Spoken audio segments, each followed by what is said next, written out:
નમસ્કાર, આપ જોઈ રહ્યા છો જનસાક્ષી ન્યૂઝ। નજર કરી આજના મુખ્ય સમાચારો પર। અંકલેશ્વર નગર સેવા સદનના પ્રમુખ લલિતા રાજપુરોહિતના કથિત ભ્રષ્ટાચાર મુદ્દે શહેરમાં રાજકીય ઘમાસાણ સર્જાયું છે। આ મામલે આમ આદમી પાર્ટી દ્વારા આજે અંકલેશ્વર સેવા સદનની કચેરી પર ઉગ્ર વિરોધ પ્રદર્શન યોજવામાં આવ્યું। આમ આદમી પાર્ટીના આગેવાનો અને કાર્યકર્તાઓએ પ્રમુખ લલિતાબેન રાજપુરોહિત સામે ગંભીર આક્ષેપો કરતા તેમના તાત્કાલિક રાજીનામાની માંગ કરી હતી। પાર્ટીનો આરોપ છે કે એક કોન્ટ્રાક્ટર પાસેથી ₹50,000ની લાંચ માંગતો હોવાનો ઓડિયો ક્લિપ તાજેતરમાં સોશિયલ મીડિયા પર વાયરલ થયો છે, જેનાથી નગરપાલિકા તંત્રની કામગીરી પર સવાલો ઊભા થયા છે। વિરોધ પ્રદર્શન દરમિયાન આમ આદમી પાર્ટીના કાર્યકર્તાઓએ ભ્રષ્ટાચાર વિરુદ્ધ નારા લગાવ્યા હતા અને સમગ્ર મામલે નિષ્પક્ષ તપાસ કરવાની માંગ ઉઠાવી હતી। પાર્ટીના આગેવાનોએ જણાવ્યું હતું કે જો આ મામલે ઉચ્ચ સ્તરીય તપાસ કરી દોષિત સામે કડક કાર્યવાહી કરવામાં નહીં આવે તો આગામી દિવસોમાં આંદોલન વધુ ઉગ્ર બનાવવામાં આવશે।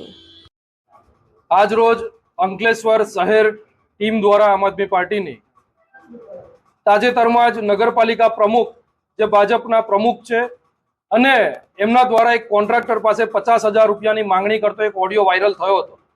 આ ઓડિયોને લઈ અને વિપક્ષની અંદર જે નગરપાલિકાની અંદર અત્યારે કોંગ્રેસ એની ભૂમિકા ભજવી રહી છે, ત્યારે આમાં કોંગ્રેસ પણ મિલીભગત કરી રહી હોય એવું દેખાઈ રહ્યું છે। કોંગ્રેસના કેટલાક નેતાઓના પણ એવા નિવેદનો સામે આવ્યા કે અમારી પાસે અગાઉના પણ બધા જ એવિડન્સ છે, તો અત્યાર સુધી કોંગ્રેસ દબાવીને કેમ બેઠી છે? ભાજપ અને કોંગ્રેસ જનતાને ઉલ્લુ બનાવી ને પોતાના ઘર ભરી રહી છે એવું સ્પષ્ટપણે દેખાઈ રહ્યું છે। ત્યારે આજ રોજ આમ આદમી પાર્ટી ટીમ દ્વારા અંકલેશ્વરની નગરપાલિકા પ્રમુખના રાજીનામાની માંગ સાથે અંકલેશ્વર નગરપાલિકા પર અહીંયા બેઠા છે। સીઓ સાહેબને આવવાની રાહ જોઈ રહ્યા છે। સીઓ સાહેબ આવે છે ત્યાર પછી જ અહીંયાથી ઊભા થઈશું। જ્યાં સુધી સીઓ સાહેબને અમે મળીએ નહીં ત્યાં સુધી અહીંયાથી અમે ઊભા નથી થવાના। નગરપાલિકા પ્રમુખ કોઈ પણ હોય, પરંતુ આ લોકો 11, 11:30 પહેલા કોઈ દિવસ નગરપાલિકાની અંદર પહોંચતા નથી। ત્યારે જનતાએ આ લોકોને જનપ્રતિનિધિ બનાવ્યા છે। એક પક્ષના પ્રતિનિધિ બનીને જ્યારે એ લોકો આવી રીતે ઓફિસો સંભાળતા હોય ને તોડ પાણી કરતા હોય, આમ આદમી પાર્ટી કદી પણ સાખી નહીં લે।